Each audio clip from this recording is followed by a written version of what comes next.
Hello बच्चे लोग, उम्मीद है बेटा पढ़ाई बहुत अच्छे से चल रही होगी। सर आपके हाथ में सर आईपीएल का बुक है, तो सर क्या आप आईपीएल पढ़ाएंगे, इंटेलेक्चुअल प्रॉपर्टी लॉ? हाँ बेटा, मैं इंटेलेक्चुअल प्रॉपर्टी लॉ का रिवीजन कराऊंगा। सर अभी तो एकदम सर टेंशन का समय चल रहा है, सर पेपर आने वाला है, सर रिवाइज नहीं हो रहा है, सर रिकॉल नहीं हो रहा है। मैं तो बैठा हूँ ना बेटा, काहे टेंशन ले रहा हूँ, झटपट झटपट रिवीजन स्टार्ट करेंगे, खत्म करेंगे। तो एक चीज ध्यान समझना, इंटेलेक्चुअल प्रॉपर्टी लॉ बेटा आप लोग के 40 नंबर का है। सर ज्यादा चैप्टर्स नहीं है इसमें, गिने चुने चैप्टर है। उसमें दो इंपॉर्टेंट चैप्टर मैंने आप लोग कॉपीराइट और ट्रेडमार्क, और सर और इंपॉर्टेंट पेटेंट भी है सर, ऐसा कोई दिक्कत नहीं सर, लेकिन कॉपीराइट बड़ा है।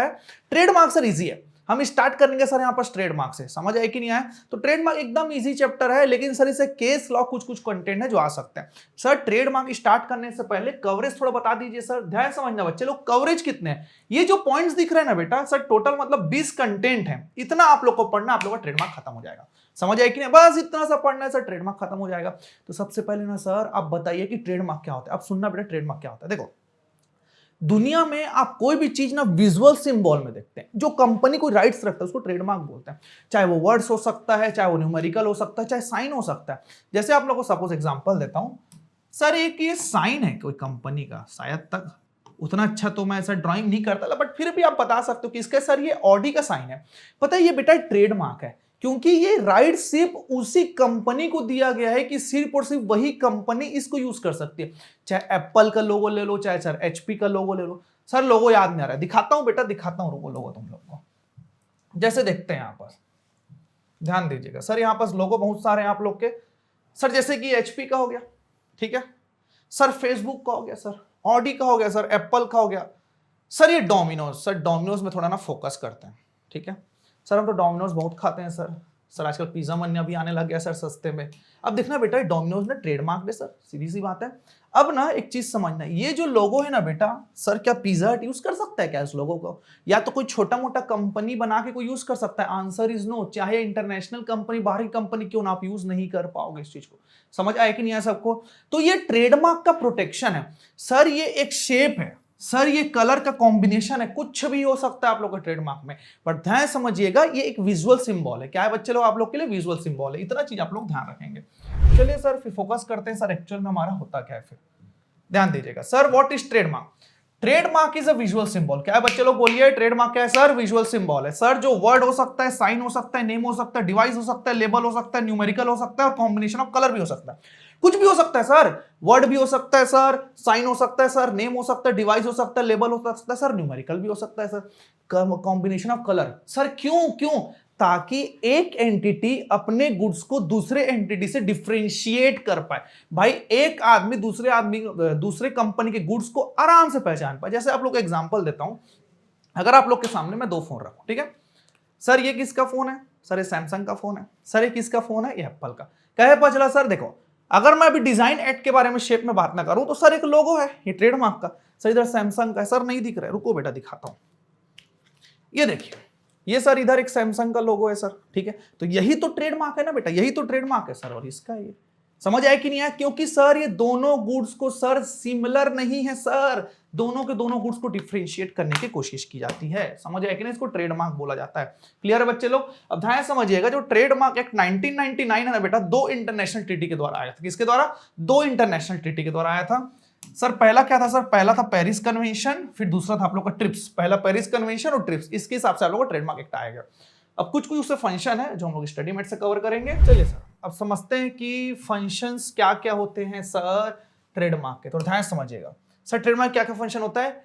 It advertise the goods and service. Sir सबसे पहला फंक्शन, ये एडवर्टाइज करता है गुड्स एंड सर्विस को, आइडेंटिफाई करता है गुड्स को और उसके ओरिजिन को, गुड्स एंड सर्विस को आइडेंटिफाई करता है और उसके ओरिजिन को। सर ये ना इमेज बनाता है मार्केट में। आपको पता होगा भाई एप्पल का जो ट्रेडमार्क है सर, कितना कोई प्रोडक्ट में अगर एप्पल का लोगो लग गया ना भैया, तो मान लेना कि भाई ट्रस्टेड प्रोडक्ट है। समझ आया कि नहीं है? और गारंटीड करता है सर अनचेंज क्वालिटी, मतलब क्वालिटी अनचेंज रहेगा। तो ये चीजें हैं बेटा फंक्शन आप लोगों के ट्रेडमार्क के। समझ आया कि यहाँ मतलब सर आप ये बोलना चाह रहे हैं कि कोई भी पर्सन अगर ट्रेडमार्क में अगर रजिस्ट्रेशन लेता है तो उसका गुड एडवर्टाइज होता है? हाँ भाई हाँ। लोग क्या उसको आइडेंटिफाई करते हैं? हाँ भाई आइडेंटिफाई करते हैं। सर उसका क्या इमेज क्रिएट होता है? हाँ भाई उसका इमेज भी क्रिएट होता है, और आप गारंटी कर सकते हो कि अनचेंज क्वालिटी मिलेगा। जैसे आप लोग को एग्जांपल देता हूं, अगर if you are a user of iPhone, अगर सर 12, 13, 14, 15, 16 भी आ गया, अब ना अगर 17 भी आएगा ना, आप बिना सोचे समझना ले लोगे। कारण भाई ब्रांड लॉयल्टी भी बोलते हैं इसको, समझ आएगी ना। इमेज एक क्रिएट हो गया है और आप हमेशा अनचेंज क्वालिटी अगर किसी भी प्रोडक्ट में, अब ना सिर्फ आईफोन मत लीजिए, एप्पल का कोई भी प्रोडक्ट ना अगर आप यूज कर रहे हो भाई तो अच्छा लग रहा है, तो अगर कोई और प्रोडक्ट में जाते हो एप्पल के, अगर उसमें एप्पल का लोगो लगा हुआ है, आप सीधी सी बात जान लोगे कि सर क्वालिटी तो अच्छी ही मिलेगी। ये सब ट्रेडमार्क का रोल होता है। समझ आए बच्चे लोग? अब ना थोड़ा ध्यान समझिए। अब होता क्या है ना कि ट्रेडमार्क में रजिस्ट्रेशन सर उसी को दिया जाएगा भाई जिसने इसको बनाया, ट्रेडमार्क बनाया एंड सो ऑन, दुनियादारी पढ़ेंगे कंटेंट। लेकिन उससे ज्यादा इंपॉर्टेंट होता है बेटा कि रिफ्यूजल ऑफ रजिस्ट्रेशन। रजिस्ट्रेशन आपको कब रिफ्यूज, आपके रजिस्ट्रेशन को कब रिफ्यूज कर दिया जाएगा। कारण ये इंपॉर्टेंट क्यों बेटा, पहले तो एग्जाम के परव्यू से, और आपको जानना जरूरी है कि रजिस्ट्रेशन क्या क्या चीजों को नहीं दिया जाता। तो इसके कवरेज आप लोग के दो सेक्शंस में दिए गए हैं। एक आप लोग का है बेटा सेक्शन 9 और एक है आप लोग का सेक्शन 11। सर सेक्शन 9 और 11 के बीच में तो 10 आता है। 10 कहां है सर? मिलेगा ना बेटा, लिमिटेशन टू कलर है, वेट करो, मिलेगा मिलेगा। कैसी चीज की गड़बड़ी है यार तुम लोग, मैं बैठा हूं ना, मैं सब कवर कराऊंगा, टेंशन नहीं। समझ आए कि नहीं आया? तो देखो भाई सेक्शन 9 के आप लोग के 3 सब सेक्शन है। सबसे पहले सेक्शन 9 एब्सोल्यूट ग्राउंड का बोला जाता है, तो उसके 3 सब सेक्शन है। पहला ना प्योर आप लोग का एब्सोल्यूट ग्राउंड बोलता है सर, फिर अदर रीजन बोलता है, फिर शेप ऑफ गुड्स बोलता है। अब ध्यान समझना क्या होता है एब्सोल्यूट ग्राउंड, क्या बोलता है, तो ध्यान समझिएगा कि अगर ये 3 चीजें होंगी ना बेटा तो आप कभी भी रजिस्ट्रेशन नहीं ले पाओगे। सर सबसे पहले क्या बोलते हैं sir, divide of distinct character. आप में ना कोई डिस्टिंक्ट कैरेक्टर ही नहीं है, जेनरिक वर्ड यूज कर रहे हो यार, आप समझ आए कि नहीं मिलेगा registration. Descriptive character, descriptive character मतलब अपने नाम पे ना क्वालिटी और क्वांटिटी लिख के रखे हो यार। क्वालिटी और क्वांटिटी कौन लिखता है? मैं लिख दूं क्या मेरे ब्रांड का नाम 1 किलो 100 ग्राम? नहीं होता भैया, ये कैरेक्टरिस्टिक्स होता है। समझ आए कि नहीं आया? और customary manner, sir customary manner मतलब ये होता है कि सर आपके जो गुड्स एंड प्रोडक्ट है ना वो कस्टम के वर्ड से आए। कस्टम मतलब जो लोग ऑलरेडी यूज करते हैं यार। जैसे एग्जांपल दोना पत्तल, जापान वाले बोलते हैं कि हमने नया इन्वेंशन किया यार दोना पत्तल, भाई यहाँ आओ इंडिया में, भाई जमाने से सालों से चलते आ रहा है, तो नया चीज थोड़ी ना यार, कस्टमरी मैनर है। समझ आए कि नहीं आया सबको? तो ये हो गया एब्सोल्यूट ग्राउंड। फिर अदर रीजन क्या होता है, ध्यान समझाता हूं। डिसीव द पब्लिक और कॉज कंफ्यूजन। आप ऐसे ट्रेडमार्क को रजिस्ट्रेशन नहीं ले सकते जो सर पब्लिक को कंफ्यूज करे या डिसीव करे। अब ध्यान समझाता हूं एक एग्जांपल के through. Suppose sir this is a logo of Audi. क्या ऑडी का लोगो है? हाँ सर ऐसे कुछ बनता है सर। ठीक है एक और लोगो बना देता हूं। सर ये ऑडी का लोगो तो नहीं है सर, ये सर्कल सर्कल है सर, ये डब्बा डब्बा है। तो क्या लोग उसमें कंफ्यूज हो सकते हैं? अगर कंफ्यूज हो सकते हैं ना, हाँ सर कंफ्यूज तो हो सकते हैं, नहीं मिलेगा रजिस्ट्रेशन। डिसीव करने के लिए या तो कंफ्यूजन लाने के लिए किया जाता है, तो कभी भी आपस अलाउ नहीं किया जाता। समझ आया कि नहीं सबको एवरीवन? ठीक है। या तो भाई वो रिलीजियस सेंटिमेंट में जुड़ा हुआ है, रिलीजियस सेंटिमेंट में जुड़ा हुआ है, जैसे कि रामायण वर्ड हो गया आप लोग का, ठीक है, जैसे कि श्री वर्ड हो गया, पढ़ोगे केस लॉ, ये सब आप लोग को नहीं दिया जाएगा। या तो सर जो स्कैंडलस या ऑब्सेंस मैटर है, देखो स्कैंडलस मतलब होता है सर अगेंस्ट मोरालिटी, ऑब्सेंस मतलब सर एडल्ट वाली बात है। समझ आया कि नहीं आया? तो ये वर्ड अगर आप यूज करते हो तो भी आप लोग को ट्रेडमार्क रजिस्ट्रेशन नहीं दिया जाएगा। और इम्बैलेंस नेम्स एक्ट में भाई अगर क्लियरली मना किया गया कि आप एक नाम यूज नहीं कर सकते तो नहीं यूज कर सकते। अब थोड़ा आगे बढ़ते हैं, थोड़ा ध्यान समझिएगा। फिर आता है आप लोग का शेप ऑफ गुड्स। देखिए शेप ऑफ गुड्स में क्या बोलता है सर, शेप ऑफ गुड्स ना, गुड्स का शेप कुछ इस तरीके से बना हुआ है कि उसका नेचर, उसका टेक्निकल रिजल्ट या तो उसका सब्सटेंशियल वैल्यू। भैया शेप ऑफ गुड्स का खुद नेचर, उसका टेक्निकल रिजल्ट और उसका सब्सटेंशियल जो वैल्यू है ना बेटा, वो कभी भी आप रजिस्ट्रेशन नहीं ले पाएंगे। क्लियर है कि नहीं?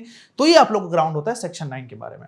अब थोड़ा समझते हैं सर। देखो पहला क्या बोलता है भाई सेक्शन, सबसेक्शन 1 का, devoid of distinct character, descriptive characteristic और कस्टमरी मैनर यहां पर दे दिया गया। ठीक है, 3 पॉइंट्स आप लोगों ने पढ़ा है। एक केस लॉ है बेटा, समझना। वो केस लॉ था बेटा हिमालयन ड्रग कंपनी और एक एसबीएल लिमिटेड के नाम की कंपनी है। ठीक है, हिमालयन ड्रग कंपनी और एसबीएल लिमिटेड कंपनी, दोनों में क्या हुआ था पता है? एक प्रोडक्ट है, आप लोगों ने कभी ना कभी तो सुना होगा, लिव 52। लिव 52 जो है ना सर, वो हिमालयन ड्रग कंपनी की है। दिखाता हूं कैसे दिखता है वो, दैट काइंड ऑफ, ये लिव 52 एक सैंपल है एक्चुअल में। ठीक है, समझ आया कि नहीं है? तो लिव 52 ऐसे कुछ दिखता है। अब हुआ क्या ना, थोड़ा ध्यान समझिएगा, एक एसबीएल लिमिटेड है ना, वो लिवटी यूज करता है, अपने प्रोडक्ट में लिवटी यूज करता है। तो कोर्ट में ना केस फाइल किया, ठीक है, कि आप ये यूज नहीं कर सकते, सीधी सी बात है। अब मैं एक चीज समझाता हूं। अब ना जेनरिक वर्ड का यहां पर डेफिनेशन आपको समझना पड़ेगा।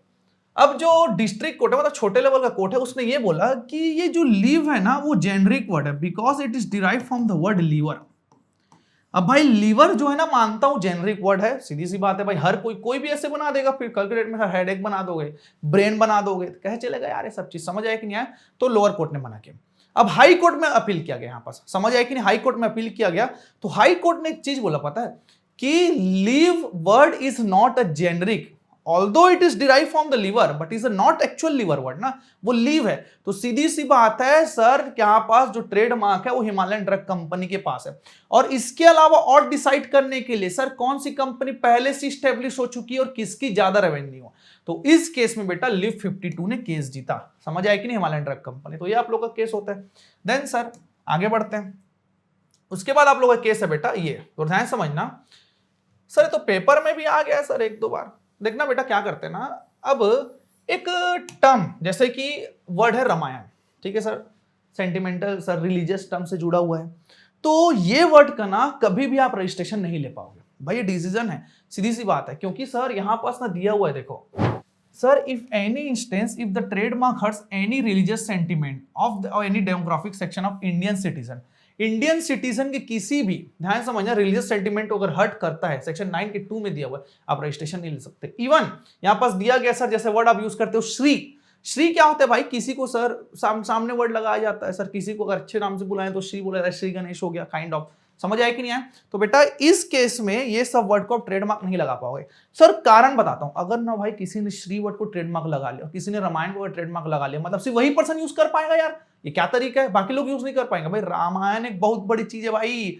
इंडियंस लोग के लिए तो बहुत बड़ी चीज है, हिंदू के लिए खास करके, समझ आया कि नहीं। तो किसी को थोड़ी ना अधिकार दे दोगे एक पर्सन को, समझ आया कि नहीं, तो दैट्स व्हाई ये चीज मना किया गया। देन उसके बाद सेक्शन 9 का 3 आता है बेटा आप लोग के लिए, एक्सक्लूसिव ऑफ द शेप, समझ आया कि नहीं सर। जो शेप का जो एक्सक्लूसिव है उसमें ध्यान समझना, उसमें क्या बोला जाता है sir, which result from the nature of the goods themselves, sir technical result है या तो सब्सटेंशियल वैल्यू, मतलब 3 चीजें, तो ध्यान समझिएगा सर। इसमें पहला क्या बोलता है sir, nature of the goods अगर है, क्या बोला मैंने, नेचर ऑफ द गुड्स है सर, और या तो सर टेक्निकल रिजल्ट है या तो सब्सटेंशियल वैल्यू है शेप ऑफ गुड्स में, नहीं दिया जाएगा आपको रजिस्ट्रेशन। मतलब सर शेप ऑफ गुड्स ऐसा है, जो शेप ऑफ गुड्स है सर उसी में आप रजिस्ट्रेशन लेना चाह रहे हो, थोड़ी नहीं लगा यार ट्रेडमार्क का रजिस्ट्रेशन। समझ आया कि नहीं आया बच्चे लोग। तो यहां तक आप लोग का होता है सेक्शन 9 का। फिर अब बात करते हैं सर आगे, सेक्शन 9 खत्म सर। देन आता है आप लोग का सेक्शन 11 जिसको बोलते हैं रिलेटिव ग्राउंड। देखो एब्सोल्यूट ग्राउंड और रिलेटिव ग्राउंड में क्या डिफरेंस होता है समझना। जो आप लोग का एब्सोल्यूट ग्राउंड है ना बेटा, उसमें ये होता है कि बिना सोचे समझे, बिना कोई प्रोसेस को आगे बढ़ाए आप लोग का सीधी सी बात है भैया, रजिस्ट्रेशन को नहीं दिया जाएगा। समझ आए कि नहीं सर, रजिस्ट्रेशन नहीं दिया जाएगा। लेकिन जो रिलेटिव ग्राउंड है ना बेटा उसमें थोड़ा सा देखा जाता है सर आगे चीजों को, ठीक है, मतलब इतना ही डिफरेंस है। तो सेक्शन 11 का कवरेज थोड़ा ज्यादा है, समझना। सबसे पहले क्या बोलता है पता है, subsection 1, earlier trademark with similar goods, मतलब ध्यान समझना, आप सिमिलर गुड्स बना रहे हो और ट्रेडमार्क ऑलरेडी इसके नाम पे रजिस्टर्ड है। जैसे कि मैं आईफोन एक नाम की कंपनी है, मैं यू फोन करके कंपनी बना रहा हूं और सर ट्रेडमार्क सेम तरीके से लेना चाह रहा हूं, तो भाई सिमिलर गुड्स अगर अर्लियर ट्रेडमार्क अगर है तो आप लोग को रिफ्यूजल कर दिया जाएगा, नहीं दिया जाएगा, सबसेक्शन 1 बोलता है। उसके बाद बोलता है sir earlier trademark dissimilar goods, आप लोगों का गुड्स सिमिलर नहीं है फिर भी ट्रेडमार्क है इसके लिए, तो आप लोग को रजिस्ट्रेशन नहीं दिया जाएगा। सर नो रजिस्ट्रेशन अगर पासिंग ऑफ और कॉपीराइट होगा, अगर पासिंग ऑफ अगर कॉपीराइट होगा, पासिंग ऑफ भाई एक इंफ्रिंजमेंट की तरह होता है, पढ़ोगे तुम लोग को डिफरेंस आगे जाके, तो उस केस में भी आपको रजिस्ट्रेशन नहीं दिया जाएगा। क्लियर है बच्चे लोग। देन आफ्टर दैट होता है, अब सर 1 2 3 तो आपको रजिस्ट्रेशन का रिफ्यूजल बता दिया। फिर क्या बोलता है, ध्यान समझना कि when trademark registered even similar consent, sir सीधी सी बात है, अगर आपका ट्रेडमार्क ना सिमिलर है फिर भी आप रजिस्ट्रेशन लेना चाहते हो, तो जिससे सिमिलर हो रहा है ना उससे जाके कंसेंट ले लो। अब जैसे एग्जांपल ग्रुप में समझाता हूं आप लोग को, सपोज ये ऑडी है, ठीक है सर, ऑडी का साइन है, मैं कुछ इस तरीके से स्क्वायर शेप में लेना चाहता हूं, ठीक है सर, सीधी सी बात है सिमिलर है, मैं जाके ऑडिट बात कर लेता हूं ना, ऑडिट कंसेंट ले लेता हूं, लेटर लिखवा लेता हूं भाई, एक मैं सर सीधी सी बात एग्रीमेंट बनवा लेता हूं कि आपको सर कोई तकलीफ नहीं, काइंड ऑफ एनओसी, तो क्या दिक्कत है भाई, इसमें आपको रजिस्ट्रेशन मिल जाएगा। चले बच्चों लोग फिर नेक्स्ट पॉइंट में चलते हैं आप लोग के सेक्शन 11 में। अब देखो क्या होता है ना बेटा, अब रिफ्यूजल के आप लोग ना यहाँ पास ना 5 पॉइंट पढ़ चुके हैं भैया रिलेटिव ग्राउंड के। सर पहला क्या होता है sir, earlier trademark with similar goods होता है, earlier trademark with dissimilar goods होता है, या तो पासिंग ऑफ होता है। इन 3 चीजों में आपको रजिस्ट्रेशन नहीं दिया जाएगा। चौथा क्या बोलता है, आप लोग को रजिस्ट्रेशन दे देंगे अगर सामने वाले से कंसेंट ले लोगे जिसके पास ट्रेडमार्क रजिस्टर्ड है। समझ आया कि नहीं? लेकिन रिलेटिव ग्राउंड की कहानी है बेटा कि जब तक कोई पर्सन अपोज नहीं करेगा आपको रजिस्ट्रेशन का रिफ्यूजल नहीं दिया जाएगा। सर अपोज कहां किया जाएगा बेटा, ट्रेडमार्क जनरल में किया जाएगा। समझ आया कि नहीं? फिर आता है आप लोग का 6 7 8 9 बोलते हैं बेटा वेल नोन ट्रेडमार्क के बारे में। सर ये सबसे पहले आप ये बताएंगे क्या कि सर ये वेल नोन ट्रेडमार्क क्या होता है? देखो ध्यान समझना बेटा, वेल नोन ट्रेडमार्क क्या होता है आप लोग का। देखो जो वेल नोन ट्रेडमार्क होता है ना बेटा, ऐसा ट्रेडमार्क जो कुछ सेक्शंस ऑफ पीपल में ना जाना जाता है, मतलब उस प्यूपल के लोग ना उसको सिग्निफिकेंटली यूज करते हैं, उसको वेल नोन ट्रेडमार्क बोला जाता है। समझ आए कि नहीं आप?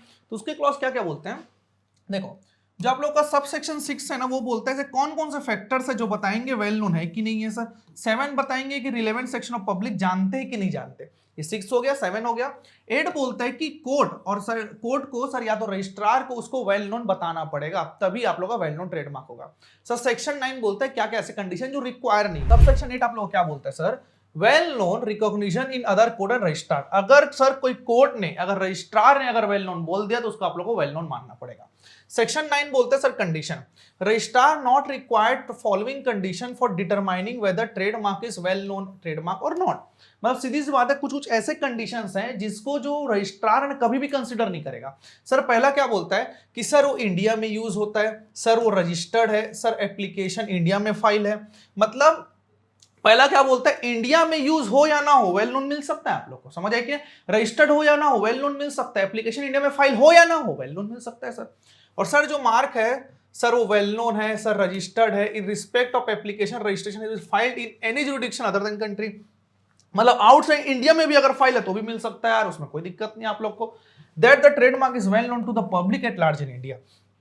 Public at large in India जानते हैं कि नहीं जानते, इससे कोई मतलब नहीं आप लोगों को। समझ आए कि नहीं सर, क्योंकि एक रिलेवेंट सेक्शन ऑफ पब्लिक अगर जान जाएगा तो आप लोगों को वेल नोन ट्रेडमार्क का रजिस्ट्रेशन मिल जाएगा। क्लियर है बच्चे लोग? अब जो प्रोटेक्शन है बेटा वेल नोन ट्रेडमार्क का, देखो जो ट्रेडमार्क का है ना बेटा प्रोटेक्शन दिया जाता है, वेल नोन ट्रेडमार्क का थोड़ा एडिशनल दिया जाता है, वो सेक्शन 11 के 10 में दिया गया। समझ आए कि नहीं आया? ध्यान समझना। फिर आता है protection of trademark other than well known trademark. अब ध्यान समझना, यहाँ पास क्या वर्ड है सर, क्या वर्ड है सर, आइडेंटिकल सिमिलर। अगर आप लोग आइडेंटिकल और सिमिलर ट्रेडमार्क अगर रजिस्ट्रेशन लेना चाहते हैं तो भैया ये प्रोटेक्शन दिया जाएगा 11 के 10 में और 11 के 11 में। समझ आए कि नहीं बच्चों लोग एवरीवन? ठीक है सर, नेक्स्ट टॉपिक में चलते हैं। अब आप लोग का सर सेक्शन 9 हो गया एब्सोल्यूट ग्राउंड, सर सेक्शन 11 हो गया आप लोग का रिलेटिव ग्राउंड। अब आता है आप लोग का सेक्शन 10 लिमिटेशन टू कलर। समझते हैं sir limitation as to colour आप लोग को क्या बोलता है। देखो यहां पास क्या बोला गया ना कि रजिस्ट्रार को सर जैसा लगे एड्स में डिंग फिट, वो आप लोग को सीधी सी बात है लिमिटेशन लगा सकता है कि कलर के कौन कौन से कॉम्बिनेशन हो गए। आप लोग समझना, section 10 provides that a trademark may be limited wholly और in part to any combination of colour. मतलब सेक्शन ये 10 ये बोलता है कि जो ट्रेडमार्क है ना बेटा, उसमें जो कलर्स आप लोग होंगे लिमिटेड भी हो सकता है सर होली या पार्ट में, कॉम्बिनेशन ऑफ द कलर में। And any such limitation shall be taken into consideration by registrar और the high court as the case में be having to decide the distinctive character of the trademark. मतलब sir court या तो registrar इसको decide करेगा, मतलब इस points को कंसीडरेशन में लेगा कि उसको देना है कि नहीं देना रजिस्ट्रेशन। समझ आया कि नहीं आया? और अगर विदाउट लिमिटेशन ऑफ कलर में अगर दे दिया गया रजिस्ट्रेशन तो ये मानना it shall be deemed to be registered for all colours. ये मान लेना कि पूरे के पूरे कलर्स में रजिस्ट्रेशन दे दिया गया। मतलब सेक्शन 10 ये बोलता है कि लिमिटेशन दिया जा सकता है। क्लियर है कि नहीं? नहीं दिया गया तो मान लेना कि पूरे के पूरे कलर्स में आप लोग को रजिस्ट्रेशन दे दिया गया। क्लियर है बच्चे लोग? ये हो गया सेक्शन 10 और 11 खत्म होता है आप लोग का। नेक्स्ट में चलते हैं सर, इसके बाद क्या है आप लोग का, देखते हैं सर। फिर आता भाई प्रोसेस ऑफ ट्रेडमार्क रजिस्ट्रेशन। ये थोड़ा इंपॉर्टेंट है, ध्यान समझिएगा सर ट्रेडमार्क का रजिस्ट्रेशन कैसे होता है।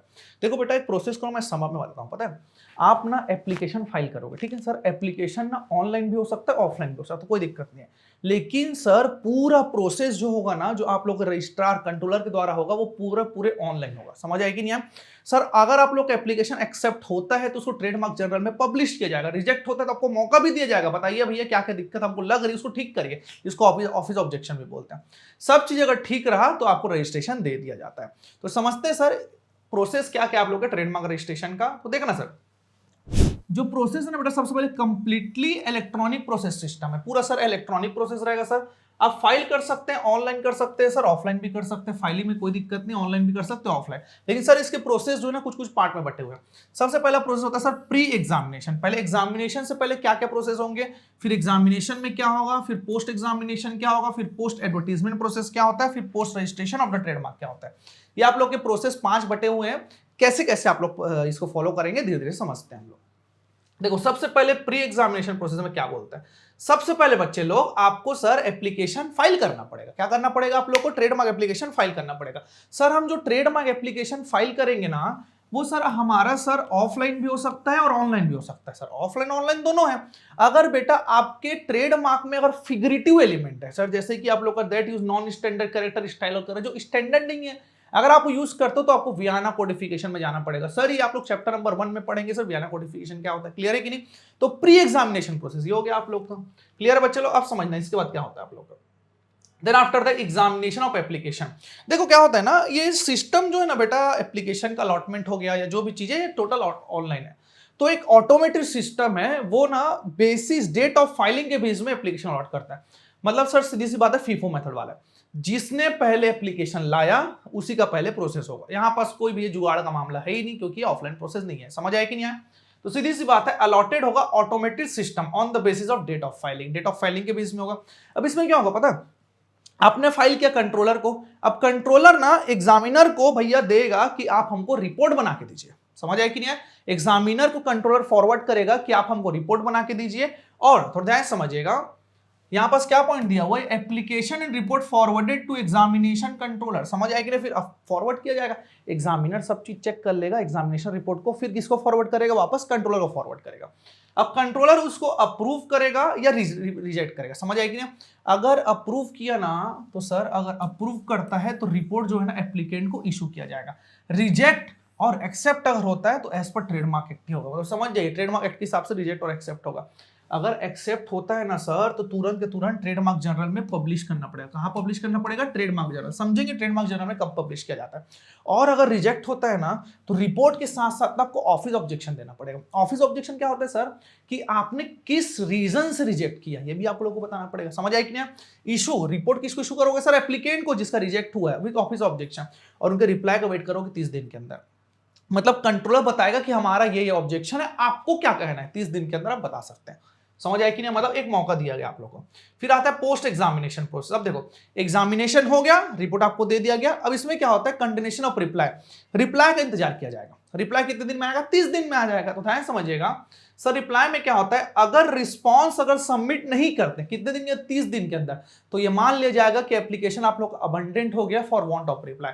आपने रिप्लाई नहीं दिया सर, उसी कारण आप लोग एप्लीकेशन क्या हो जाएगा, अबंडेंट हो जाएगा। मतलब मान लिया जाएगा अबंडेंट हो जाएगा। अगर रिस्पॉन्स सर सबमिट होता है, 30 दिन के अंदर आपने सबमिट किया, तो समझिएगा दो केस हो सकते हैं। या तो सर हमने रिस्पांस को अगर एक्सेप्ट किया, या तो रिस्पांस को हमने रिजेक्ट किया। अगर एक्सेप्ट करते हैं बेटा आप रिस्पांस को, तो सीधी सी बात है एक्सेप्टेंस मान लिया जाएगा, ट्रेडमार्क जर्नल में आप पब्लिश कर देंगे उसको। अगर रिजेक्ट होता है भैया, तो सीधी सी बात है, when office objection can not waived of, मतलब हम जो कंट्रोलर ने जो ऑफिस ऑब्जेक्शन लगाया था सही है, उसको आप कैंसिल नहीं कर सकते, तो ओबीएस दिया जाएगा भैया, सीधी सी बात है, और रिजेक्ट कर दिया जाएगा। समझ आया कि नहीं आया सबको। एक और केस होता है बेटा जिसको बोलते हैं भाई सो कॉज हियरिंग, मतलब हियरिंग, मतलब बैठा लीजिए, बात कर लीजिए, उसी के हिसाब से जो रिप्लाई आया है उसमें आप लोग डिसीजन देंगे। तो दो तरीके के आप लोग के प्रोसेस होते हैं। क्लियर है बच्चे लोग। फिर आगे बढ़ते हैं। फिर आता है पोस्ट एडवर्टाइजमेंट प्रोसेस। अब क्या होता है ना, कि जैसे ही आपने एक्सेप्ट किया, सर एक्सेप्ट दो केस में हो सकता है। एक तो भाई जब ना आप एग्जामिनेशन कर रहे थे ना, उसी समय एक्सेप्ट हो सकता है सर, या तो ना एग्जामिनेशन के बाद जब रिप्लाई आएगा तब एक्सेप्ट हो सकता है। तो क्या करोगे आप लोग, ट्रेडमार्क जर्नल में पब्लिश करोगे। कहां पब्लिश करेंगे सर, ट्रेडमार्क जर्नल में। अब ट्रेडमार्क जर्नल में पब्लिश क्यों किया जा रहा है, अपोजिशन चाहते हैं सर। आप लोगों को पता है रिलेटिव ग्रांट में आपने पढ़ा कि जब तक अपोज नहीं होगा ना, तब तक रिफ्यूजल नहीं दिया जाता। वही वाली बात है भाई, आपको अपोजिशन चाहिए। तो देखो इसमें क्या होता है, दो केसेस है। अगर अपोजिशन फाइल होता है या तो अपोजिशन फाइल नहीं होता। अगर अपोजिशन फाइल नहीं होता तो सिंपल सा केस है, 4 महीने तक रिप्लाई का इंतजार किया जाएगा। With in 4 months from the publication eligible for registration issue certificate bye automatic system. समझ आए कि नहीं है। 4 महीने तक अगर आप लोगों को बिल्कुल भी अगर कोई कंडीशन नहीं आता सर, कोई भी अगर ऑब्जेक्शन नहीं आता, तो आप रजिस्ट्रेशन के लिए एलिजिबल है सर। सर्टिफिकेट ऑटोमेटिक प्रोसेस से इशू कर दिया जाएगा, 10 साल के लिए आपको वैलिडिटी दी जाएगी, और आगे जाके आप उसको रिन्यू करा सकते हैं। समझ आए कि नहीं। सर अगर अपोजिशन ऑब्जेक्शन अगर फाइल होता है, तो सर डिस्पोज किया जाएगा दोनों पार्टी को हियरिंग करके। समझ आया कि नहीं, वो भी 18 महीने के अंदर। कितने महीने के अंदर, 18 महीने के अंदर डिस्पोज किया जाएगा, वो भी सर प्रॉपर दोनों पार्टी का हियरिंग बैठा के। क्लियर है बच्चे लोग। फिर आता है सर आप लोग का पोस्ट रजिस्ट्रेशन ट्रेडमार्क मैनेजमेंट। होता क्या है ना, प्रोपराइटर जो है ना रजिस्ट्रेशन के बाद चेंज करा सकता है सर, नेम को, एड्रेस को, जो भी चीजें हैं सर, डिटेल उसको चेंज करवा सकता है, कोई दिक्कत नहीं है सर। 30 डेज बाय ऑफिस, 30 दिन के अंदर ये सब एप्लीकेशन प्रोसेस कंप्लीट होता है। समझ आया कि नहीं। तो इतना सारा प्रोसेस है बेटा आप लोग के लिए ट्रेडमार्क को, अगर आप रजिस्ट्रेशन लेना चाहते हैं तो। क्लियर है बच्चे लोग। फिर आगे बढ़ते हैं सर, उसके बाद बोलता है विड्रॉल एक्सेप्टेंस। इसके बीच में और कुछ सेक्शन है, उसको मैं स्टडी मेट से आप लोगों को कवर कराऊंगा। देखो बेटा, विड्रॉल एक्सेप्टेंस क्या होता है ना, कि एक्सेप्टेंस कौन देता है, कंट्रोलर देता है, मतलब रजिस्ट्रार देता है। तो क्या वो विड्रॉ कर सकता है एक्सेप्टेंस को, कर सकता है। देखो क्या होता है ना, यहां दिया गया है after acceptance and before registration. मतलब सर एक्सेप्टेंस के बाद रजिस्ट्रेशन से पहले अगर रजिस्ट्रार को ऐसा लगता है ना कि सर एप्लीकेशन एक्सेप्ट हुआ था गलती से एरर में, मतलब अपनी गलती को लोग सुधार सकते हैं भाई लॉ में, मतलब एप्लीकेशन ना सर एरर में एक्सेप्ट हुआ, या तो कंडीशन और सर्कमटेंसेस ऐसे हो चुके हैं ना कि अब एक्सेप्ट नहीं कर सकते। सर ऐसे कैसे कंडीशन, अचानक से नया नियम आ गया एप्लीकेशन के बीच में कि सर ये करना है वो करना है, आपने नहीं कर पाया, तो सर दो केस है, ध्यान समझना, after acceptance before registration. Sir acceptance के बाद 4 महीने का समय लगता है सर ट्रेडमार्क जनरल के कारण, समझ आए कि नहीं? तो sir after acceptance before registration में अगर दोनों में से कोई भी केस अगर रजिस्ट्रार सेटिस्फाई हो जाता है, सर कौन कौन से केस ध्यान समझिएगा। पहला सर बोलता है application sir accepted in error, sir जो एप्लीकेशन है गलती से एक्सेप्ट कर लिया गया, या तो कंडीशन और सर्कमस्टेंसेस ऐसे नहीं है कि सर हम उसको एक्सेप्ट कर पाए, तो उस केस में सर रजिस्ट्रार ना आफ्टर हियरिंग एप्लीकेंट विड्रॉ कर सकता है और एक्सेप्टेंस विड्रॉ कर सकता है एक्सेप्टेंस को, और ट्रीट करेगा कि जैसे एप्लीकेशन कभी एक्सेप्ट ही नहीं हुआ था भैया, and as application had not been accepted, withdraw करेगा और इस तरीके से ट्रीट करेगा जैसे एप्लीकेशन कभी भी आप लोग का एक्सेप्ट नहीं हुआ था। समझ आया कि नहीं आया? एक पॉइंट ध्यान समझिएगा, अगर आपने एप्लीकेशन को ना बेटा 12 महीने के अंदर अगर कंप्लीट नहीं किया ना, तो ये मान लिया जाएगा कि एप्लीकेशन आप लोग का अबंडन हो गया है। अबंडन के दो केस है, यहाँ पास 12 महीने वाला, एक और केस है बेटा अगर आपने रिप्लाई नहीं दिया, इंतजार किया जाता है, अगर आप रिप्लाई नहीं दोगे ना तो उस केस में भी अबंडन मान लिया जाएगा। क्लियर है बच्चे लोग, एवरीवन? ठीक है, अब ना बेटा मोस्ट इंपॉर्टेंट सेक्शन आप लोग चालू करते हैं, इन्फ्रिंजमेंट का केस। देखते हैं सर क्या क्या केस होता है इन्फ्रिंजमेंट का। देखो इन्फ्रिंजमेंट मतलब क्या होता है, एक पर्सन ना दूसरे पर्सन के राइट्स को छीनने की कोशिश करता है या तो उसके राइट्स का इस्तेमाल करता है। जरा थोड़ा ध्यान समझना इन्फ्रिंजमेंट का क्या होता है, यहां पास पॉइंट्स पढ़ते हैं, देखते जाइए। A registered trademark is infringed when a person other than registered proprietor or a person by way of permitted use uses in a course of trade, मतलब ना जिस पर्सन, जो पर्सन सर रजिस्टर्ड प्रोप्राइटर है, या तो sir वो person जिसने use किया, परमिटेड यूज लिया, जैसे कि मैंने ना ऑडी से बात कर ली कि मैं यूज करूंगा कुछ पर्पस के लिए, आप यूज कर लीजिए, ऑडी भी यूज कर सकता है, कोई दिक्कत नहीं है, लेकिन इनके छोड़ कोई और पर्सन अगर यूज करेगा भैया तो उसको ना इन्फ्रिंज्ड बोला जाता है, और सेक्शन 29 में उसको गवर्नेंस मिलेगा। कहां मिलेगा? सेक्शन 29 में। सर ऐसा कौन कौन सी चीज है जो इन्फ्रिंजमेंट बोला जाएगा? सर पहले बात है सर आइडेंटिकल या डिसिप्टिव सिमिलर।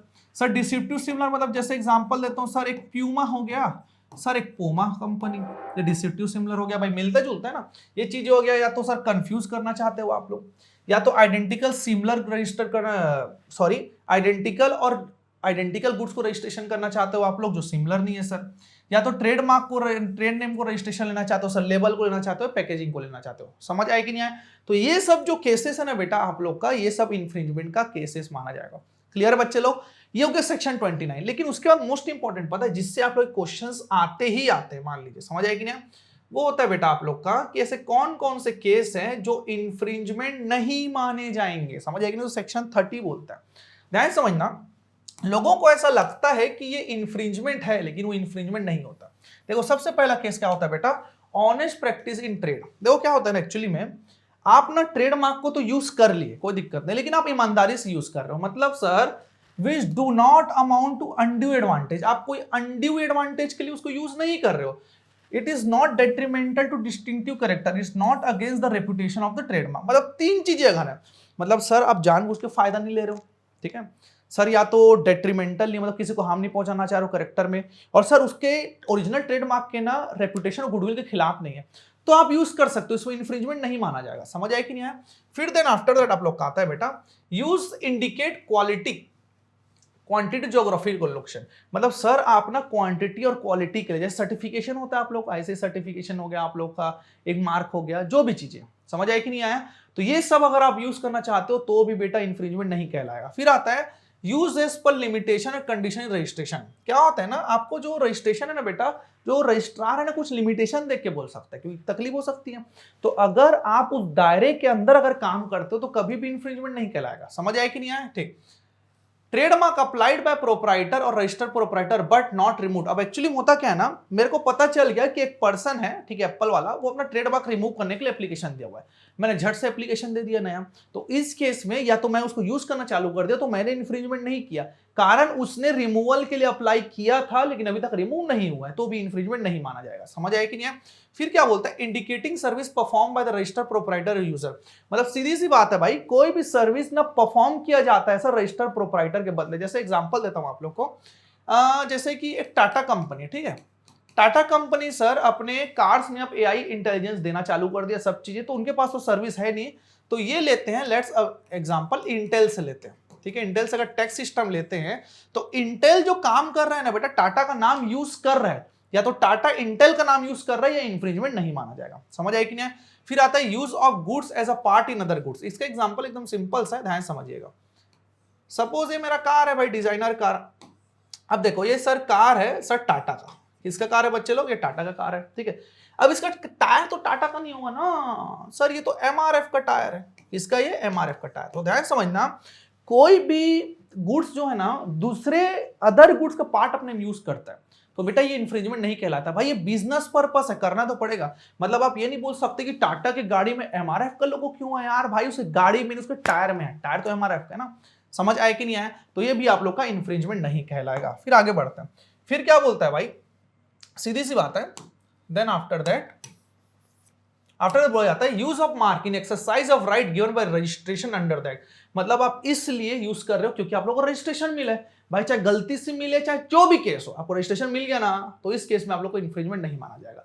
या तो sale dealing in lawful purchase goods, या तो आप लॉफुल परचेज गुड्स में अगर सेल करते हो। जैसे एग्जांपल देता हूं, मैंने ना, मेरे पास ना एक फोन शॉप है, ठीक है, फोन की एक दुकान है, मैं बहुत सारे ब्रांड रखा हूं, सैमसंग, एप्पल, दुनियादारी जितना लावा जो भी चीज है। तो क्या मैं इंफ्रिंजमेंट कर रहा हूं क्या भाई? मैं तो एप्पल की एजेंसी से खरीद के लाया हूं और मार्केट में बेच रहा हूं, मैं एमआई की एजेंसी से खरीद के लाया बेच रहा हूं, तो क्या मैं इंफ्रिंजमेंट कर रहा हूं? Answer is no. सेल और dealing of lawful purchase good पर ध्यान समझिएगा, आपको लॉफुल परचेज गुड, ऐसा नहीं स्मगलिंग नहीं आएगा ना। अब लॉफुली उन्हीं से गुड्स लेके खरीद रहे हो। जैसे एग्जांपल देता हूं आप लोग को, जैसे कुरकुरे, सर कुरकुरे में भी ट्रेडमार्क रहता है सर, अलग अलग लोगों के टाइप होते हैं सबके। एक दुकान वाला नॉर्मल शॉपकीपर ही बेचता है ना, तो क्या वो इंफ्रिंजमेंट है? आंसर इज नो भैया, वो लॉफुल परचेस करके बेचता है। तो ये सब केसेस है बेटा जिसमें आप लोग का इंफ्रिंजमेंट नहीं माना जाएगा।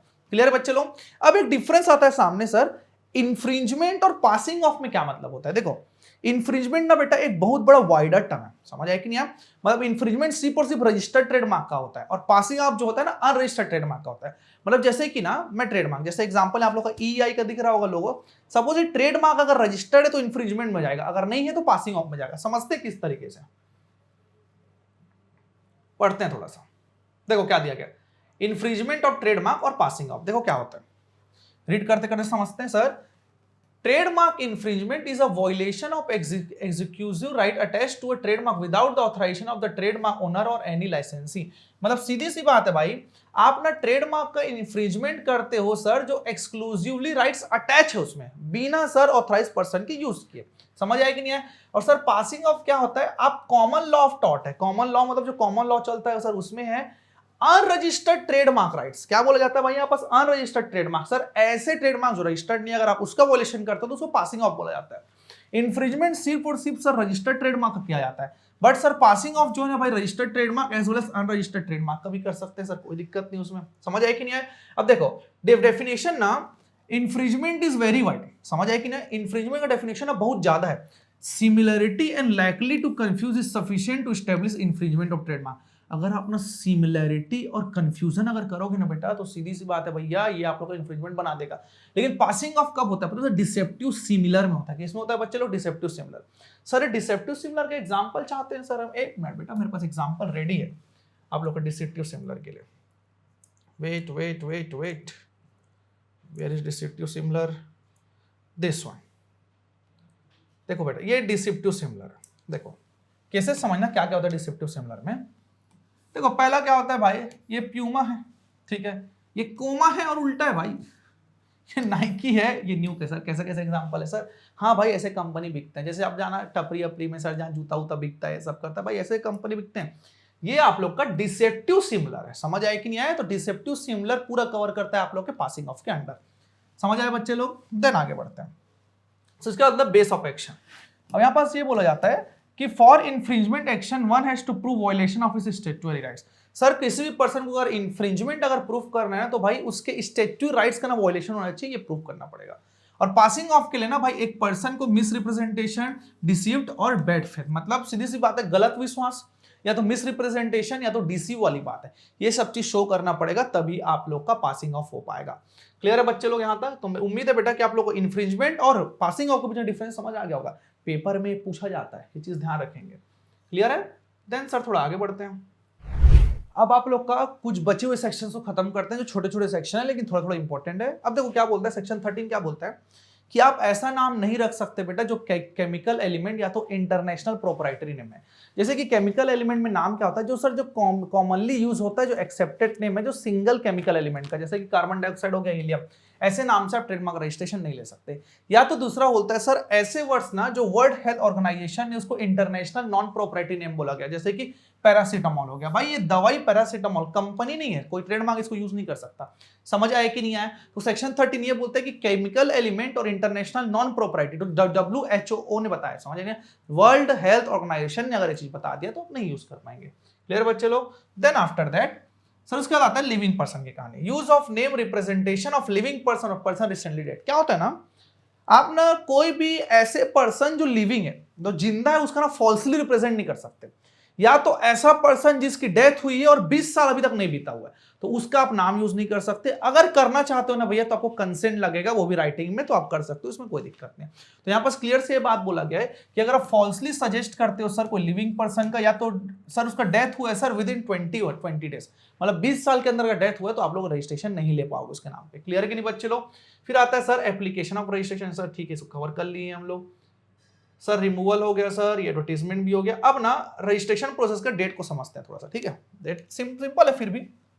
देखो सेक्शन 23 क्या बोलता है, after resolving any opposition and hearing parties the registrar must register the trademark within 18 months of the application. The application date is treated as the registration date.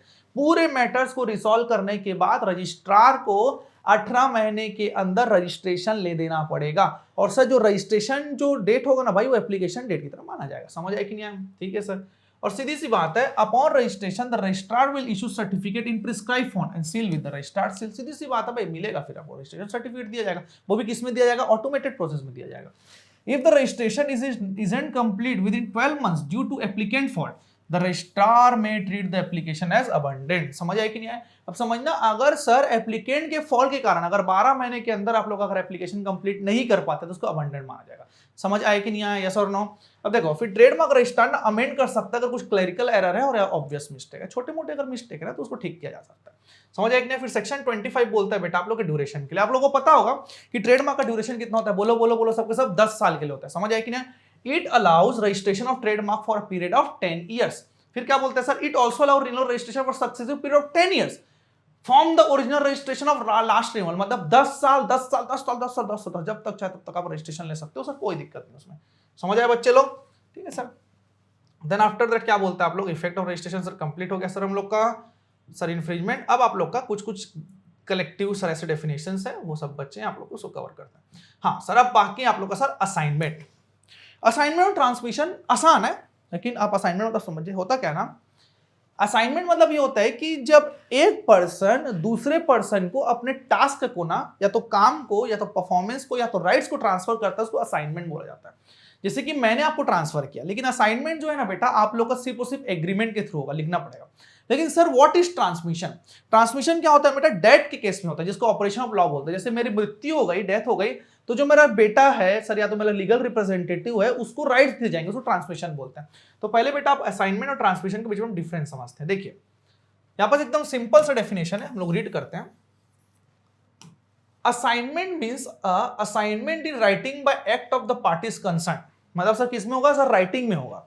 Thus, assignment of trademark means change in ownership or transfer of some rights in trademark by one party to another by making agreement in writing। मतलब sir ownership को transfer करना या तो कुछ rights को transfer करना, वो भी सर राइटिंग में आप लिख के ट्रांसफर करोगे तो क्या हो जाता है? असाइनमेंट हो जाता है। तो सर ट्रांसमिशन क्या बोलता है? सर ट्रांसमिशन जो है ना ऑपरेशन ऑफ लॉ होता है। Devolution on the personal representative of deceased person and any other mode transfer not being an assignment। मतलब सीधी सी बात है सर, ऑपरेशन ऑफ लॉ में होता है, असाइनमेंट नहीं होता। किसी पर्सन की डेथ हो जाती है ना जो ओनर है, तो किसी और पर्सन को सक्सेसर को जो मिल जाता है उसको ट्रांसमिशन बोला जाता है। समझ आएगी नहीं आया सबको एवरीवन? ठीक है सर। देन आगे बढ़ते हैं। सर अब यहां पास ये बोला गया है कि सर राइट्स क्या होता है। अब जो assignment of the trademark is a right of owner, समझ आए कि नहीं? ओनर का अधिकार है कि वो असाइनमेंट कर सकता है भाई। ट्रांसमिशन सर कब होता है सर? लीगल हेयर्स को सिर्फ और सिर्फ डेथ में मिलता है भाई, अधिकार नहीं है ना आपका ट्रांसमिशन करना। मानता हूं भाई मरना तय है, लेकिन आपका अधिकार नहीं है, समझ आए कि नहीं? आप मरोगे, आपका डेथ होगा, फिर आपको लीगल हेयर्स को मिलेगा। क्लियर है बच्चे लोग? फिर ध्यान समझना सर कंसिडरेशन। अब ना कंसिडरेशन के बारे में समझना। सर कंसिडरेशन मतलब क्या होता है? समथिंग इन रिटर्न, बदले में कुछ ना कुछ चाहिए। सर ये रेफरेंस दिया गया इंडियन कॉन्ट्रैक्ट एक्ट का। असाइनमेंट में हमेशा समथिंग इन रिटर्न होना चाहिए। सर इसके लिए आपको इफेक्चुअल रिसिप्ट मिलना पड़ेगा। क्या मिलना पड़ेगा sir? Effective receipt. Effectual receipt बोलते हैं मतलब आपने अगर उसको असाइनमेंट में कॉपीराइट दिया तो बदले में कुछ ना कुछ चाहिए। अगर आप असाइनमेंट में अगर उनको ट्रेडमार्क दिया तो बदले में कुछ ना कुछ चाहिए। सर वैसे ट्रांसमिशन में बदले में कुछ चाहिए क्या? मैं तो मर गया, मेरे लीगल हायर को मिला, उसको तो ट्रेडमार्क मिल गया, मुझे क्या मिलेगा? क्या मिलेगा? कुछ नहीं, no consideration. A registered trademark can be assigned by the trademark proprietor to another and give effectual receipt for any consideration for such assignment। मतलब सर सीधी सी बात है, कंसिडरेशन तो लगेगा ही लगेगा। Since transmission occurred due to operation of law, there is no consideration। भाई इसमें कोई कंसिडरेशन नहीं लगेगा। क्लियर है बच्चे लोग? तो असाइनमेंट और ट्रांसमिशन यहां से खत्म होता है आप लोग का। ठीक है, देन आफ्टर ध्यान समझिएगा। फिर आता है सर रजिस्टर्ड यूजर और रजिस्टर्ड प्रोप्राइटर के बारे में। एकदम सिंपल सा मतलब है, इस दोनों वर्ड को आप लोग बार बार सुनेंगे। देखो भैया, रजिस्टर्ड प्रोप्राइटर मतलब सर सीधी सी बात है, ऐसा पर्सन जो ओनर है।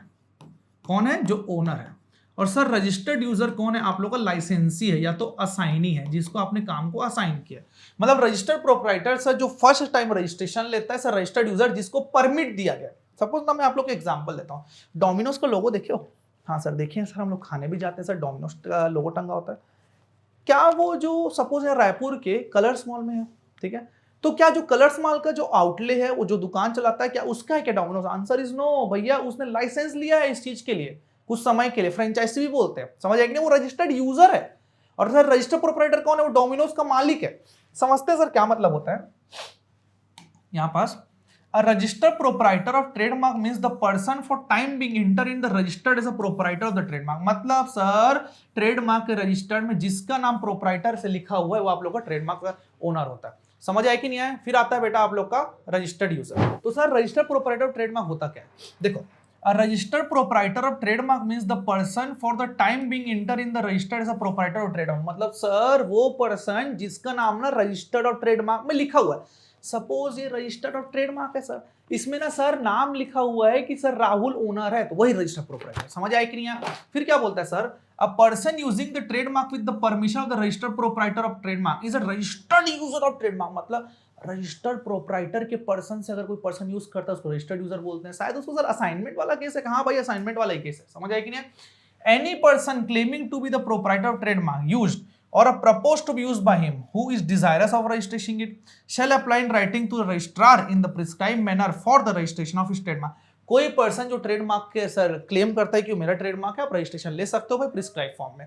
और अगर सर रजिस्टर्ड यूजर आपको बनना है तो आपको एग्रीमेंट बनाना पड़ेगा, जिसको असाइनमेंट बोला जाता है। क्लियर है बच्चे लोग? यस और नो? अब ध्यान समझाता हूं मैं। जो रजिस्टर्ड प्रोप्राइटर ना बोल रहा, उसको ओनर बोला जाता है। अगर आपको ट्रेडमार्क का रजिस्ट्रेशन मिल जाएगा आपको ओनर बोला जाएगा। रजिस्टर्ड यूजर को लाइसेंसी बोला जाएगा। क्या बोला जाएगा? लाइसेंसी बोला जाएगा, सॉरी। अब सर राइट्स क्या क्या होते हैं? जो रजिस्टर्ड प्रोप्राइटर है ना वो असाइन कर सकता है, ट्रांसफर कर सकता है। लेकिन सर जो रजिस्टर्ड यूजर है ना बेटा, वो ना तो असाइन कर सकता है तो ट्रांसमिट कर सकता है। सर एग्जांपल के थ्रू समझना, जैसे कि कलर्स मॉल का डोमिनोज वाला है, ठीक है भाई, क्या वो किसी को ट्रांसफर कर सकता है? आंसर इज नो भाई, वो खुद असाइनी है भाई, उसको खुद मिला हुआ है किसी से, वो कैसे ट्रांसफर कर लेगा? कर कौन सकता है सर? जो ओरिजिनल डोमिनोज का ओनर है। समझ आए कि नहीं आया बच्चों लोग? एवरीवन ठीक है। तो यहां पास आप लोग का रजिस्टर्ड प्रोप्राइटर और यूजर खत्म होता है।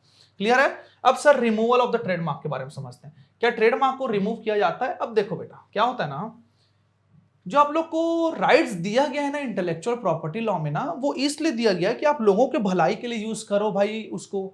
समझ आए कि नहीं? और एक्चुअल में यूज तो करो यार। अब देखो क्या होता है ना, अगर आप यूज नहीं कर रहे तो किसी और को दे दो ना। एक तो आप यूज नहीं कर रहे हो, दूसरे को भी यूज करने नहीं दे रहे हो। वैसे बहुत सारे केस है जो सेक्शन 47 में लिखा गया कि आपके नाम को रिमूव किया जा सकता है। अब समझना सर कौन कौन से केस है। देखो क्या बोलता है, if a trademark is not used for the continuous period of 5 years it can be remove from the registered on receipt of application from the aggrieved person. अगर ट्रेडमार्क ना सर 5 साल तक कंटिन्यू अगर आपने यूज नहीं किया तो sir उसको रिमूव किया जा सकता है सर, अगर किसी एग्री पर्सन ने अगर एप्लीकेशन दे दिया तो। समझ आए कि नहीं? Similarly if it is established at the time of registration that the applicant had no bona fide intention to use it, registration can be cancel, waiting for the period of 5 years is not necessary in the case. मतलब शुरू में क्या बोलता है पता है कि 5 साल कंटिन्यू आपने यूज नहीं किया ना और कोई एग्री पर्सन ने अप्लाई कर दिया कि उसको तो यूज करना है ना भाई, सामने तो यूज नहीं कर रहा है, तो रजिस्ट्रेशन कैंसिल कर दिया जाएगा। और वैसे ही सेम पता है टाइम ऑफ रजिस्ट्रेशन के समय ना ये चीज पता चल गया कि ना सामने वाले का कोई बोनाफाइड इंटरेस्ट नहीं है ट्रेडमार्क को यूज करने के लिए, बस मजे के लिए ले रहा है भैया, मतलब हो सकता है नाम और फेम के लिए ले रहा है, 5 साल का इंतजार नहीं किया जाएगा, तुरंत रजिस्ट्रेशन कैंसिल किया जा सकता है। समझ आए कि नहीं आया? अब सर कब होगा? Sir 5 years period start from the date on which the trademark is actually entered on the register. Sir register में जिस टाइम पे एंटर होगा वहां से काउंट किया जाएगा। क्लियर है कि नहीं? फिर आता है sir cancellation of trademark for non use. Sir same case दिया गया यहाँ पास। समझ आए कि नहीं? फिर ध्यान समझिएगा, अगर आपका ट्रेडमार्क रजिस्ट्रेशन अगर कैंसिल अगर हो जाता है तो आपको कोई फर्दर प्रोटेक्शन नहीं दिया जाएगा, जब तक आप रजिस्टर्ड हो तभी आप लोगों को प्रोटेक्शन दिया जाएगा। एक कॉपीराइट ही है बेटा, जिसमें पता है आप रजिस्ट्रेशन नहीं लोगे ना फिर भी आपको प्रोटेक्शन दिया जाएगा एक में। समझ आएगी नहीं? सर ट्रेडमार्क में रजिस्ट्रेशन नहीं हो तो इन्फ्रिंजमेंट से प्रोटेक्शन नहीं मिलेगा, लेकिन पासिंग ऑफ से मिल सकता है। समझ आएगी ना? ये चीज ध्यान रखें क्योंकि passing option non registered trademark के लिए भी दिया जाता है। क्लियर है बच्चे लोग? एवरीवन ठीक है सर। अब उसके बाद आता है सर आप लोग कलेक्टिव मार्क। अब समझना बेटा कलेक्टिव मार्क क्या होता है। देखो कलेक्टिव मार्क क्या होता है, जो एसोसिएशन ऑफ पर्संस ना मिलके कुछ मार्क बनाते हैं और वही मेंबर्स लोग को यूज कर सकते हैं। जैसे कि आप लोग का सीएस का लोगो हो गया या तो सीएमए का लोगो हो गया। इसमें एक्चुअली होता क्या है ना सर, इसके जो मेंबर्स हैं जो सर पास हो गए हैं सर, जिनके पास सीओएम है या सीओपी है, वही इसको यूज कर सकते हैं। इसको कलेक्टिव मार्क बोला जाता है। क्लियर बच्चे लोग? देन आफ्टर दैट आता है बेटा आप लोग के लिए सर्टिफिकेशन ऑफ ट्रेडमार्क। देखो सर्टिफिकेशन ऑफ ट्रेडमार्क क्या होता है, ऐसा ट्रेडमार्क जो बेटा कोई क्वालिटी या तो सर सीधी सी बात कुछ स्टैंडर्ड को शो करता है। जैसे आप लोग एफएसआई तो सुने ही होंगे। देखो एफएसआई का जो सर्टिफिकेशन है बेटा हर फूड प्रोडक्ट में मिलेगा जो इसको सर्टिफाई करके रखे, मतलब सर्टिफिकेशन जिसके पास है वो उसको यूज कर सकता है। जैसे कि आईएसआई हो गया, आप लोग generally sir Indian standard institute का आप लोग इलेक्ट्रॉनिक प्रोडक्ट्स में देखे ही होंगे, ये आप लोग का सर्टिफाइड ट्रेडमार्क होता है। समझ आया कि नहीं आया? ठीक, अब कुछ डिफरेंस के थ्रू समझते हैं आप लोग को कलेक्टिव और सर्टिफाइड ट्रेडमार्क में होता क्या है। एकदम आराम से पढ़ेंगे, आप लोगों को समझ आएगा। Collective mark means a trademark distinguishing the goods or service of member of an association of person which is the proprietor the trademark from the those of the other। अब एक्चुअली में क्या होता है ना सर, जो collective trademark है ना वो एसोसिएशन ऑफ पर्सन यूज करता है। कौन यूज करता है? एसोसिएशन ऑफ पर्सन करता है। सर सर्टिफिकेशन ऑफ ट्रेडमार्क जो है ना सर, एक पर्सन से अदर पर्सन को डिफरेंशिएट करने के लिए एक स्टैंडर्ड यूज किया जाता है। जैसे एग्जांपल लेते हैं, सपोज आप लोग का ये प्रोडक्ट है, ठीक है, एग्जांपल लेते हैं, सपोज ये आप लोग का प्रोडक्ट है सर, ये आईएसए सर्टिफाइड है, ये नहीं है, तो आप किसको चूज करोगे सर? जो सर्टिफाइड है। तो सर्टिफिकेशन ट्रेडमार्क इस तरीके से आपको काम आएगा। क्लियर बच्चे लोग? देन ध्यान समझिएगा सर कौन यूज कर सकता है। सर सीधी सी बात है, member of collective use the collective mark to identify their goods and service. जो मेंबर्स है वो यूज कर सकते हैं सर्टिफिकेशन को मार्क ना भाई, other than this owner, owner के छोड़ कोई भी यूज कर सकता है। जैसे एफएसआई के मालिक कौन है? गवर्नमेंट, वो थोड़ा यूज करेगा यार, अदर पब्लिक यूज करेगी इसको जिसके पास सर्टिफिकेशन है। क्लियर है बच्चे लोग? सर एग्जांपल जैसे हो गया सीए का हो गया, सीएस का हो गया भाई, आईसीए मार्क हो गया, एजी मार्क हो गया, बुल मार्क हो गया और बहुत सारी चीजें। क्लियर है बच्चे लोग? ठीक, आगे समझते हैं। सर फॉर्म क्या एप्लीकेशन? सर आप लोग का जो कलेक्टिव मार्क का है सो TM3 में जाता है सर, और सर्टिफिकेशन आप लोग TM65 में जाता है। क्लियर है बच्चों? यहाँ आप लोग खत्म होता है। देन सर ट्रेडमार्क और सर्टिफिकेशन मार्क में क्या फर्क होता है मैं बता देता हूं बेटा। देखो ट्रेडमार्क क्या होता है ना बेटा, एक विजुअल साइन होता है, डिजाइन होता है भाई, जो कोई भी पर्सन कर सकता है। लेकिन सर्टिफिकेशन जो होता है सिर्फ और सिर्फ स्टैंडर्ड और क्वालिटी के लिए यूज होता है। जैसे आप लोग एग्जांपल देखें, जैसे कोका कोला हो गया सर, पेप्सी हो गया सर, टाटा हो गया, इसके लिए आईसीआई हो गया, एजी मार्क हो गया। समझ आया कि नहीं आया? सर ट्रेडमार्क जो असाइन हो सकता है सर, सर्टिफिकेशन असाइन नहीं हो सकता आप लोग के लिए। रजिस्ट्रेशन जो है ना सर ऑब्लिगेटरी नहीं है, ऑप्शनल है, लेकिन सर्टिफिकेशन जब तक आप रजिस्ट्रेशन नहीं लोगे आप लोग को नहीं दिया जाएगा। And so on. ये फॉर्म TM1 में होता है, ये सर TM65 होता है। क्लियर है बच्चे लोग यहां तक? अब चलो ऑफेंस एंड पेनाल्टी की बात करते हैं। देखो ऑफेंस एंड पेनाल्टी को पढ़ लो बेटा अच्छे से, क्योंकि बाकी सब एक्ट में ही सेम है। देखो कोई भी पर्सन अगर इंफ्रिंजमेंट करता है सर, या तो सर फॉल्सली ट्रेडमार्क अगर यूज करता है, तो सर उसको पेनाल्टी लग सकता है सर, इम्प्रिजमेंट 6 महीने का। कितने का सर? 6 महीने का इम्प्रिजमेंट लग सकता है सर, जो 3 साल तक जा सकता है। और फाइन का जो अमाउंट है सर 50,000 से लेके 2 लाख तक जा सकता है। मतलब सर 6 मंथ से लेके 3 साल तक की आपको जेल हो सकती है। क्लियर है बच्चे लोग? सर देन पेनाल्टी आप लोग को 50,000 से लेके 2 लाख तक लग सकता है पेनाल्टी। क्लियर है एवरीवन? यस और नो? ठीक, अब समझते हैं सर, अगर कंपनी सर ऑफेंस करता है तो सेम केस, उसमें कंपनी अगर ऑफेंस करता है ना बेटा, तो जो ऑथराइज पर्सन है, जो ऑफिसर्स है, उनको यहाँ पर पेनाल्टी लगाया जाएगा सेम अमाउंट में। समझ आया कि नहीं सर? फॉल्सली प्रेजेंट करता है सर 3 साल में और फाइन विद बोथ लगा सकते हैं। जो पर्सन इंचार्ज है उसको लगाया जाएगा, किसी और पर्सन को नहीं लगाया जाएगा। क्लियर है बच्चे लोग? फिर आता है ट्रेडमार्क एजेंट।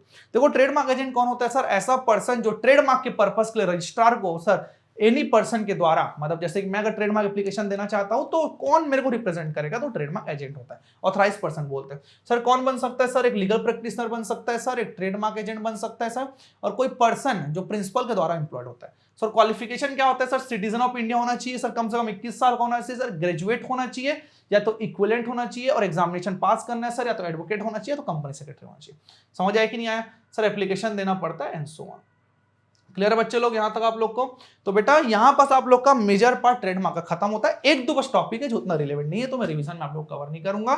उम्मीद है बेटा कि वीडियो आप लोगों को समझ आया होगा, और अगर कुछ फर्दर क्वेरी है तो प्लीज कमेंट करेंगे, कुछ थोड़ा सा टाइम इंतजार करेंगे बेटा, बाकी आपके चैप्टर्स का रिवीजन जल्दी अपलोड हो जाएगा। थैंक यू बच्चों लोग, हैप्पी स्टडिंग।